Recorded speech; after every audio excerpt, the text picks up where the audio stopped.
Good morning, FlossTube. Hello, crafty friends. How's everybody doing today? My name's Caroline. Welcome back. Flossmas Day 11. It is December the 11th, 2021. My name is Caroline. Welcome back. Did I already say that? So, hey, Hannah. Yeah? How much did Santa have to pay when he went to buy his sleigh? How much? Nothing, because it was on the house. Isn't that good? That's really cute. Yeah, I thought really that like was that. cute. That's Me a good too. joke. I specifically Googled bad dad Christmas jokes Oh, I this like morning. Yeah, just so that I would have one ready for you. That is a good vibe. But like I said, I was all prepped to tell it to you and I couldn't remember it. And I knew that was a possibility, so I took a screenshot of it so that I could tell it properly. Did you ever used to watch I Love Lucy? Oh yeah. Did you ever see the episode where she tries to tell the joke about the pork chop at the restaurant? And she cannot get, like, she keeps giving away the punchline in the joke, and it's the funniest thing ever. It is so funny. I do that a lot myself. Yeah. Sometimes. Yeah. Too funny. All right, so I'm gonna put a few more stitches in, and then we'll be right back. Yay! I was gonna have a little sit-down chat with Hannah today, ask her a few things about her chart. Very, we're working today. Got some sewing to do and some order packing and things like that. But I just wanted to briefly mention a huge shout out to Paula. Paula, I hope I'm pronouncing your last name correctly. Paula Shattuck. Paula has been a commenter on my videos for quite a while now. We've chatted back and forth via email as well. She is a lovely woman. And Paula left me a comment yesterday or the day before. See, even though I don't comment and I usually forget to even hit the heart, I read them all. I read all the comments. And Paula left me a comment yesterday. During my stitch with me, I mentioned that I was concerned about my tension, my stitch tension, going from left to right versus going right to left. And Paula said, why don't you turn your fabric upside down?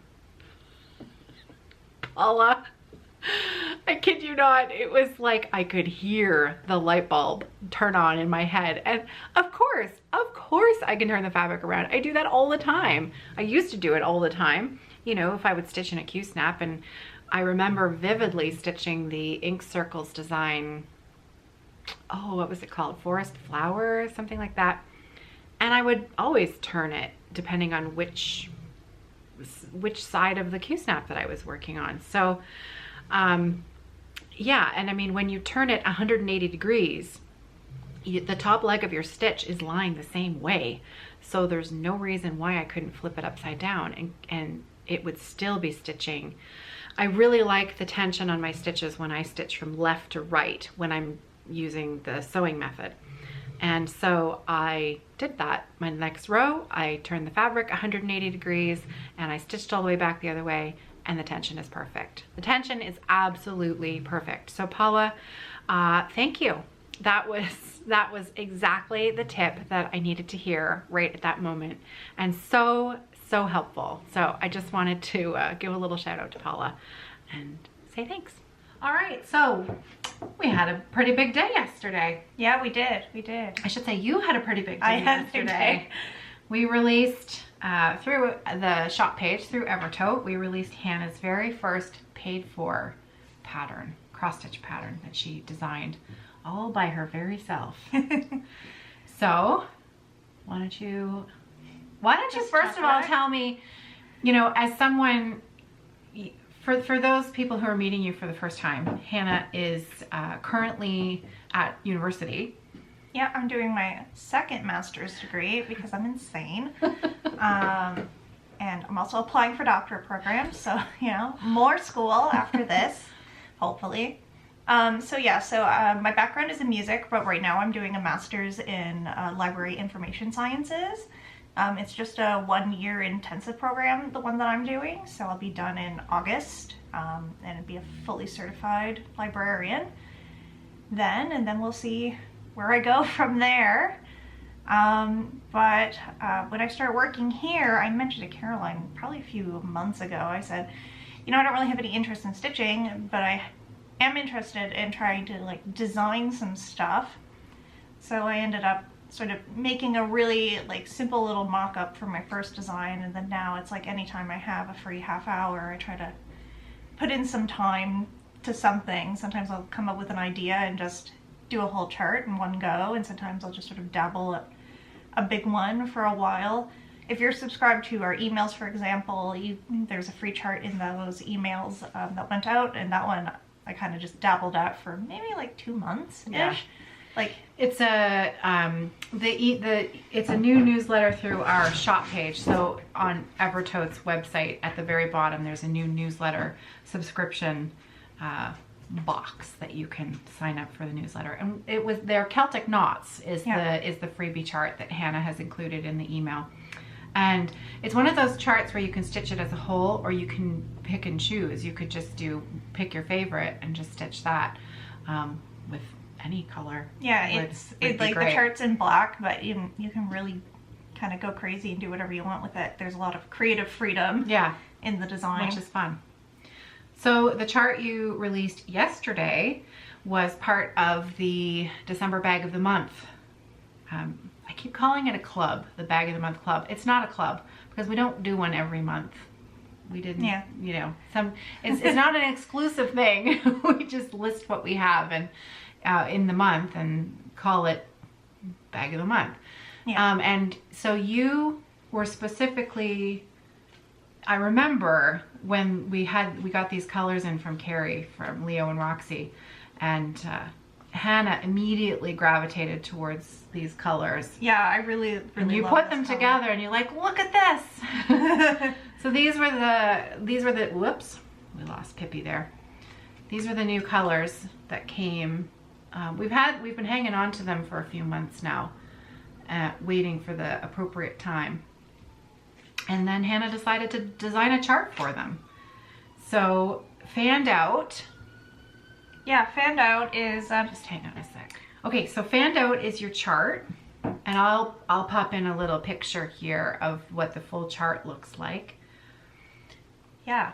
So I really just wanted to put the colors together because when I initially saw them, I was just like, these are perfect as a group. I was like, I don't know what I'm gonna do, but I just want to do something using these colors. And I was like, and I want it to be, you know, a little bit more elaborate than some of the other charts that I had already done. I wanted it to be, you know, sort of a challenge for me to sort of go out of my comfort zone a little bit as part of my sort of designing process that I use. So then I ended up...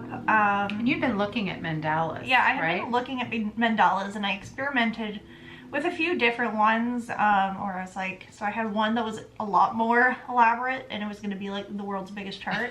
It was bigger. It was like insane. And so then I was like, okay, I need to pick like a couple elements from like... We can't have them by 30 skeins of floss. Yeah, it was like heinously huge. And so then I said, okay, well, I'll take like my favorite like 3 or 4 elements from like the original one that I did and pared it down a bit, I should say. And so some of the ones like that you'll see in the stitching, there's this like motif that looks kind of like a handheld fan, and that's why I called it Fanned Out. So there's my stitching. Look, you guys. Yeah, so it's this like white part here with the outline. It's like my favorite part of the design, honestly. It's really pretty. It's really, it kind of like... The color's not showing up properly here for Pippi. There, look at that. There it is. Yeah, and so it's sort of like, it kind of reminded me of like a seashell, but then also like a fan. And so yeah, I sort of wanted to make that sort of the central part of the design, and then just have it sort of everything else to go and complement that part. Yeah. I am really enjoying stitching this. I was saying to Hannah this morning, it's one of, I've talked many times about comfort stitching for me, and sort of the landmark tapestries and charts are usually my go-to for when you have some time to concentrate and count, you can do the borders. And then when you're a little bit tired or you want to watch television and you want to maybe watch the television screen more than pay attention to what you're doing, you can do all the fill-in bits. So for this chart, these leaves, I mean, this was really fun. We watched Home Alone last night. Nice. It's one of our, you know, go-tos. Every Christmas, you know, we've got that laundry list of movies that we have to watch, and Home Alone is usually one of them. And so I did all of the Pippi fill-in on one of the leaves. And then I started in, I'm pretty sure I started the white and I did some more of the artichoke. So the snowy owl and then the artichoke fill in the leaves there. And just really, again, like I said, with Paula's suggestion of flipping my fabric 180 degrees, being able to just go back and forth, it's just like coloring. It's so fun. It's really, really fun. So thank you. You're welcome. It's a great chart. I'm glad you like it. Yeah, I really like it. So, well, thanks for telling us more about it. Yeah, I just, you know, I wasn't sort of like, I'm going to design a mandala. It was like, I need to design something for the colors. Yeah. Because they're just perfect together. Yeah. Well, it's really, really fun. So anything else you want to tell Floss to? Random facts about Hannah? Random facts about Hannah. Anything? I don't know. I caught you off guard, didn't I? Yeah. Sorry. It's like, what am I gonna say about myself? I'm very short. And this is right before this video. She is slightly smaller than average. We were just discussing the chairs, the chair situation, because Hannah has a chair that lifts up and down, and I'm rather tall, and so when Hannah's away, I take over the packaging duties, and I always have to raise the chair up quite a lot. And so when Hannah comes to work the next day, what did she say? Oh, I was like, sometimes I come in and I sit in my chair, and my legs are like dangling, like my feet aren't even touching the floor, and I was like, oh, somebody much taller than I was sitting in this chair. Sitting in this chair. So, yes, okay. Well, you're, what's the expression? Oh, I can't remember. Somebody said it to Sarah. And Sarah's not, you know. I mean, Sarah's taller than I Sarah's am. average height, right? Yeah. She's not, but I mean, both of her parents are tall. So in our family, Sarah is small. But anyways. I call myself pocket sized. Pocket sized. Oh, I like that. Yeah. That's sweet. Oh, you're just right. Well, thanks, Hannah. Thank you. And I hope everybody enjoys Hannah's charts and the free PDF that's available in the newsletter. If you're a Celtic Knot fan, go and check it out. It's a lot of fun. So, thank you. Yeah. Thank you. All right.